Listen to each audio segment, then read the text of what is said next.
Chief Minister Kerala, Sri Pinarayi Vijayan, Minister of Ports, Shipping and Waterways, Sri Sarvananji Sonowal, National Security Advisor Sri Ajit Doval, माननीय रक्षा राज्य मंत्री Shri Ajay Bhatt, Shri Rajeev Chandrasekhar MF for electronics and information technology, admiral R Harikumar, chief of naval staff, Shri Madhu S Nair CMD CSL, यहाँ मौजूद अन्य गणमान्य अतिथिगण, media के मेरे साथियों, देवियों व सज्जनों, आज इंडियन नेवल शिप विक्रांत की कमीशनिंग के ऐतिहासिक अवसर पर माननीय प्रधानमंत्री जी का हम सबके बीच होना हम सभी के लिए एक प्रसन्नता का प्रसंग है।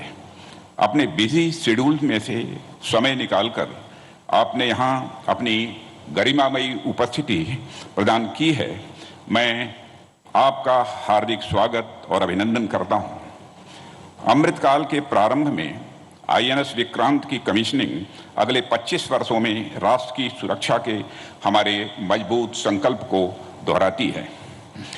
INS विक्रांत एक एस्पिरेशनल और सेल्फ रिलायंट इंडिया का एक एक्सेप्शनल सिंबल है।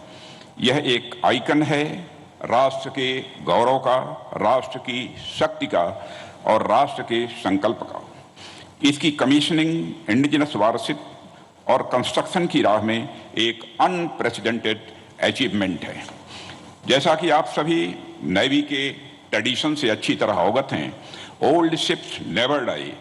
1971 के युद्ध में अपनी शानदार भूमिका निभाने वाले विक्रांत का यह नया अवतार अमृतकाल की उपलब्धि के साथ साथ हमारे फ्रीडम फाइटर्स और ब्रेव सोल्जर्स को भी एक विनम्र श्रद्धांजलि है। साथियों, बदलते समय और परिस्थितियों के अनुसार अनइंटरप्टेड मैरीटाइम ट्रेड के संचालन के लिए भारत के मैरीटाइम इंटरेस्ट को सिक्योर रखना इंडियन नेवी की सिग्निफिकेंट रिस्पॉन्सिबिलिटी है। मुझे पूरा विश्वास है कि इस जिम्मेदारी के एग्जीक्यूशन के लिए एयरक्राफ्ट कैरियर से बेहतर माध्यम और कुछ नहीं हो सकता है। भारतीय नौसेना नेशनल अथवा इंटरनेशनल लेवल क्राइसिस में फर्स्ट रेस्पॉन्डर के रूप में हमेशा तैयार रहती है। INS विक्रांत की कमीशनिंग से नौसेना की कैपेबिलिटी में और अधिक वृद्धि होगी।